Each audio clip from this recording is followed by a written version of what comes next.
नमस्कार दोस्तों, आप सुन रहे हैं द मूवी स्थान रेडियो। दोस्तों 60 से 80 के दशक तक हिंदी फिल्म इंडस्ट्री में राजेश खन्ना, धर्मेंद्र और अमिताभ बच्चन जैसे सुपरस्टार्स की तूती बोलती रही थी। लेकिन इनसे अलग हटकर एक ऐसा अभिनेता भी रहा है जिसने न सिर्फ अपनी कमाल की एक्टिंग बल्कि शानदार डांसिंग मूव्स और गुड लुकिंग के दम पर फैंस के दिलों में अपनी एक खास जगह बना ली थी। वह कलाकार कोई और नहीं बल्कि बॉलीवुड के लेजेंड एक्टर जितेंद्र हैं। 3 दशक से भी ज़्यादा अपने लंबे करियर में उन्होंने एक से बढ़कर एक हिट फिल्में दी हैं और उनमें से ज़्यादातर ब्लॉकबस्टर भी रही हैं, जैसे धर्मवीर, जानी दुश्मन, लोक परलोक, जुदाई, मांग भरो सजना, आशा, प्यासा सावन, एक ही भूल, मेरी आवाज़ सुनो, फर्ज और कानून। तो यह रही थी उनकी पहली पारी की हिट फिल्में। उन्होंने इंडस्ट्री में एक दूसरी पारी भी खेली जब उन्होंने साउथ की फिल्मों से बॉलीवुड में एक बार फिर से अपना दबदबा कायम कर लिया था। वो एक से बढ़कर एक हिट फिल्में दी थी। इनमें हिम्मत वाला, जस्टिस चौधरी, मवाली, तोहफा, मकसद, कैदी, हैसियत, बलिदान और हकीकत जैसी कई फिल्में शामिल हैं। इस दौरान बीच बीच में उनकी मुंबई फिल्म इंडस्ट्री की फिल्में आती रही और बॉक्स ऑफिस पर अपना कमाल दिखाती रही, जैसे कि अर्पण, जाल, स्वर्ग से सुंदर, घर संसार, ऐसा प्यार कहाँ, खुदगर्ज, सिंदूर, मर मिटेंगे और तकदीर का तमाशा। ये एक से बढ़कर एक हिट फिल्म दी। लेकिन क्या आप जानते हैं कि बॉलीवुड में उनके करियर की शुरुआत कहाँ से और कैसे हुई? उनकी किस फिल्म की सफलता के बाद धर्मेंद्र और अमिताभ बच्चन जैसे सितारों का भी सिंहासन डोल गया था? ऐसी तमाम जानकारियों के साथ ऐसे और भी कई हम खुलासे करेंगे इस वीडियो में जितेंद्र के बारे में, जो शायद ही आपको पता हो। तो बने रहिए हमारे साथ, अंत तक वीडियो में बहुत ही रोचक होने वाला है। तो चलिए दोस्तों, शुरू करते हैं। दोस्तों जितेंद्र की फिल्म इंडस्ट्री में एंट्री लेने की कहानी भी रोचक है। बात उस दौर की है जब वह अपने पिता अमरनाथ कपूर के साथ नकली ज्वेलरी वाले बिजनेस को संभाला करते थे। इसके साथ ही वह फिल्मों के सेट पर शूटिंग के लिए इस्तेमाल की जाने वाली आर्टिफिशियल ज्वेलरी भी सप्लाई करते थे। एक बार उन्हें हिंदी फिल्म इंडस्ट्री के दिग्गज निर्देशक वी शांताराम की फिल्म नवरंग के लिए कुछ नकली ज्वेलरी सेट पहुंचाने थे। उसी दौरान शांताराम जी को एक ऐसे शख्स की तलाश थी जो उस फिल्म की हीरोइन संध्या के बॉडी डबल की भूमिका अदा कर सके। दरअसल फिल्म में एक ऐसा सीन था जिसमें हीरोइन को आग में कूदना था। इसे काफ़ी रिस्की मानते हुए कोई भी एक्ट्रेस ऐसा करने के लिए तैयार नहीं थी। ऐसे में सेट पर मौजूद जितेंद्र ने मौके को ताड़ लिया और वह इस स्टंट को करने के लिए तैयार हो गए। इस तरह एक हीरोइन के बॉडी डबल के तौर पर उन्होंने पहली बार फिल्मी कैमरे को फेस किया था। तो ये थी कोइंसिडेंस। बाद में आगे चलकर उनको ऑफिशियल ब्रेक भी मिला और वह फिल्म मिली थी साल 1964 में फिल्म आई थी जब उन्हें शांताराम ने ही अपनी फिल्म गीत गाए पत्थरों से ब्रेक दिया था और इस तरह फिल्म में उनकी एक्टिंग करियर की शुरुआत हो गई थी। लेकिन यह बात जानकर आपको हैरानी होगी कि इस फिल्म की शूटिंग से पहले जितेंद्र काफ़ी घबराए हुए थे और यहाँ तक कि परफेक्ट डायलॉग डिलीवरी भी नहीं कर पा रहे थे। फिर ऐसे में काम आए उनके स्कूल के ज़माने के दोस्त राजेश खन्ना साहब। इस फिल्म में के लिए एक्टिंग स्किल्स खाने में राजेश खन्ना ने जितेंद्र को काफ़ी मदद की। और मैं आपको यह भी बता दूं कि जिस 1965 में आयोजित टैलेंट हंट कंपटीशन में राजेश खन्ना ने बाजी जीती थी, उसमें जितेंद्र ने भी भाग लिया था, लेकिन तब उसमें उनका सिलेक्शन नहीं हो पाया था। और यह भी आपको पता होगा कि राजेश खन्ना, जिनका असली नाम जतिन खन्ना है, पहले अपने स्क्रीन नेम जितेंद्र ही रखना चाहते थे। लेकिन जब उनको पता चला कि यह नाम उनके दोस्त रवि कपूर ने पहले सिलेक्ट कर लिया है, तो वे अपने मामा के तलवार के सुझाए नाम राजेश खन्ना पर ही राजी हो गए। लेकिन क्या आपको यह पता है कि यह रवि कपूर कौन थे? जी हाँ दोस्तों, ये रवि कपूर वही जितेंद्र हैं जिनको लोग प्यार से जीतू के नाम से बुलाते हैं। हालांकि उनकी पहली फिल्म फ्लॉप हो गई थी। फिर उसके 3 साल बाद यानी कि 1967 में उनकी एक फिल्म आई थी गुनाहों का देवता, और वो भी फ्लॉप हो गई। लेकिन उसी साल आई उनकी तीसरी फिल्म फर्ज, सुपर डुपर हिट हो गई थी। हालांकि जितेंद्र को सफलता का असली स्वाद चखने के लिए अब भी और 2 साल तक इंतजार करना पड़ा था, जब साल 1969 में फिल्म आई जीने की राह, और सही मायनों में जो हिट हो गई थी। और उनको उसी साल आई 2 और फिल्में, जिगरी दोस्त और वारिस, वो भी दोनों हिट हो गई। फिर तो उसके बाद जितेंद्र साहब ने आगे चलकर अपने करियर में एक से बढ़कर एक हिट फिल्में दी और लगभग 40 सालों तक अपने फिल्मों के जरिए लोगों के दिलों पर राज किया।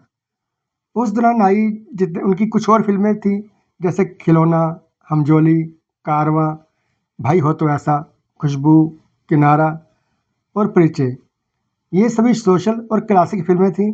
फिर बाद में जितेंद्र ने नागिन, आशा, लोक परलोक, द बर्निंग ट्रेन, ज्योति बने ज्वाला, अपना बना लो, तोहफा, हिम्मत वाला, मेरी आवाज़ सुनो और संयोग जैसी कई कमर्शियल सुपरहिट और ब्लॉकबस्टर फिल्में भी एक अभिनेता के रूप में उन्होंने दी। दोस्तों, जितेंद्र ने 200 से ज़्यादा फिल्मों में काम किया था, जिनमें से करीब 93 फिल्मों में सफलता के झंडे गाड़े थे। मतलब कि जितेंद्र की फिल्मों का सक्सेस रेशियो 50% से थोड़ा सा ही कम था, जो कि ठीक ठाक है, बुरा नहीं। यूँ तो जितेंद्र से जुड़े कई दिलचस्प किस्से फिल्म इंडस्ट्री में मौजूद हैं, लेकिन क्या आपको पता है कि उनके नाम एक ऐसा रिकॉर्ड भी मौजूद है जिसे आज तक कोई नहीं तोड़ पाया? जी हाँ दोस्तों, वो रिकॉर्ड है सबसे ज़्यादा रीमेक फिल्मों के करने का। माना जाता है कि जितेंद्र ने अपने फिल्मी करियर में 80 फिल्मों के रीमेक में काम किया, जिनमें साउथ सिनेमा से लेकर हॉलीवुड की भी कुछ फिल्म शामिल हैं। ये एक ऐसा रिकॉर्ड है जिसे आज तक कोई स्टार तोड़ नहीं पाया। इतने नहीं, जितेंद्र ने अपनी दूसरी पारी में इन्हीं साउथ की फिल्मों के जरिए जो जलवा बिखेरा, वह भी अपने आप में अजूबा था। उस दौर में जितेंद्र ने अच्छे से अच्छे स्टार्स की नींद उड़ा दी थी। उनमें सबसे खास बात यह है कि छोटे बजट की फिल्में होने के बाद भी वो फिल्में बॉक्स ऑफिस पर कमाई के मामले में रिकॉर्ड पर रिकॉर्ड तोड़ रही थी। और उन फिल्मों में जितेंद्र के साथ कादर खान और शक्ति कपूर और असरानी, इनकी हिट जोड़ी होती थी। और म्यूजिक होता था बप्पी लहरी साहब का, और हीरोइन थी या तो श्रीदेवी होती थी या फिर जयाप्रदा, या फिर किसी किसी में ये दोनों ही हो जाती थी। उसी दौरान साल 1984 में उनके लिए बहुत लकी साबित हुआ। इस साल उनकी एक ऐसी फिल्म आई जिसके आगे बड़े बड़े सुपरस्टार्स का स्टारडम भी हिल गया था। फिल्म का नाम है तोहफा। तोहफा लगभग 40 साल पहले 1984 में रिलीज हुई। इसमें जितेंद्र के अलावा जयाप्रदा, श्रीदेवी, शक्ति कपूर जैसे कलाकार लीड रोल में थे। फिल्म ने बॉक्स ऑफिस पर तहलका मचा दिया था और उस साल की सबसे ज़्यादा कमाई करने वाली फिल्म बन गई थी। फिल्म का निर्देशन के राघवेंद्र साहब ने किया था और उस वक्त फिल्म ने बॉक्स ऑफिस पर 9 करोड़ रुपए की कमाई की थी, जबकि फिल्म का बजट महज 2 करोड़ था। तोहफा हिट तेलुगु फिल्म देवता का ऑफिशियल हिंदी रीमेक थी। जब भी इस फिल्म की चर्चा होती है तो सबसे पहले फिल्म का टाइटल सॉन्ग तोहफा तोहफा तोहफा लाया लाया लाया दिमाग में आता है। इस फिल्म में लोगों ने श्रीदेवी और जितेंद्र की जोड़ी को खूब पसंद किया था। हालांकि उससे एक साल पहले यानी कि 1983 में भी जितेंद्र और श्रीदेवी की एक और फिल्म बॉक्स ऑफिस पर धमाल मचा चुकी थी। उस फिल्म का नाम है हिम्मत वाला। फिल्म का निर्देशन वही के राघवेंद्र राव ने किया था और फिल्म में भी जितेंद्र और श्रीदेवी के अलावा कादर खान, अमजद खान, शक्ति कपूर और असरानी ने मुख्य भूमिकाएं निभाई थी। फिल्म में संगीत दिया था बप्पी लहरी साहब ने। फिल्म के कुछ गाने जैसे कि नैनो का सपना, सपनों में सजना और फिर ताकी ताकी और वाह वाह वाह खेल शुरू हो गया, तो चार्ट बूस्टर गाने थे। ये इतने हिट हुए थे कि पूछो मत। कमाई के मामले में भी उस साल की चौथी बड़ी फिल्म थी। पहले नंबर थी अमिताभ बच्चन की कालिया और दूसरे नंबर पर थी सनी देओल की बेताब और तीसरे नंबर पर थी सुभाष घई की मल्टी स्टारर फिल्म हीरो। हिम्मत वाला के बाद जितेंद्र ने तो जैसे एक के बाद एक हिट की झड़ी लगा दी थी। उसी साल यानी कि 1983 में ही आई उनकी दूसरी फिल्मों ने भी बॉक्स ऑफिस पर सफलता के खूब झंडे गाड़े थे। उन फिल्मों के नाम है प्रेम तपस्या, अर्पण, जानी दोस्त, जस्टिस चौधरी और मवाली। 1983 के करियर में एक ऐसी साल थे जिसमें उनकी सिर्फ एक ही फिल्म फ्लॉप हुई थी, उसका नाम है निशान। बाकी सब की सब हिट फिल्में थी और उनकी यह हिट फिल्मों का सिलसिला साल 1984 में भी जारी रहा, जब उनकी फिल्म तोहफा, मकसद, कैदी और हैसे जैसी फिल्में हिट हो गई थी। हालांकि उसी साल उनकी रिलीज हुई 3 फिल्में ये देश, कामयाब और जख्मी शेर ये फ्लॉप हो गई थी। और उसके अगले साल यानी 1985 में भी जितेंद्र के हिट रन जारी रहा था। इस साल उनकी रिलीज हुई फिल्में होशियार, बलिदान, हकीकत और संयोग ये हिट रही थी। हालांकि कुछ फिल्में फ्लॉप भी हुई थी, जिनमें है पाताल भैरवी, बॉन्ड 303, सरफरोश और मेरा साथी। 1986 उनके करियर में एक ऐसा साल था जब उनकी बैक टू बैक 11 फिल्में रिलीज हुई थी, जिनमें से 5 फिल्में हिट रही थी, 2 फिल्में एवरेज और 4 फिल्में फ्लॉप हो गई थी।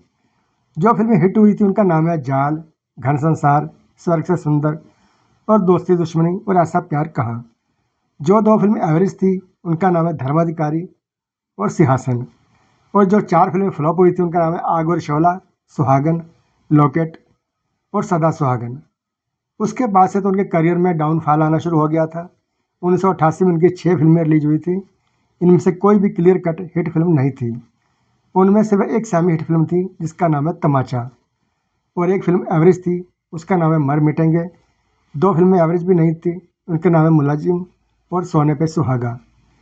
उसके बाद उन्होंने अपने करियर में सिर्फ 2 ही क्लियर हिट फिल्में दी हैं। एक थी साल 1990 में आई थानेदार, और दूसरी थी साल 1993 में आई रंग। दोनों में ही लीड एक्टर कोई और था। इसके बाद तो उन्होंने फ्लॉप और डाइजेस्टर मूवी की झड़ी लगा दी थी, जो उनके रिटायरमेंट तक जारी रही। तो दोस्तों, ये थी शॉर्ट में जितेंद्र की फिल्मोग्राफी। अगर डिटेल में आपको कोई कंप्लीट फिल्मोग्राफी के बारे में या उनके रिलेशन के बारे में जानना हो, कि कृपया हमें कमेंट बॉक्स में ज़रूर लिखें। तो दोस्तों, ये था आज का वीडियो। अगर वीडियो पसंद आया हो तो लाइक कीजिए, शेयर कीजिए, और ऐसी और वीडियो देखने के लिए हमारे चैनल को सब्सक्राइब जरूर करें। धन्यवाद।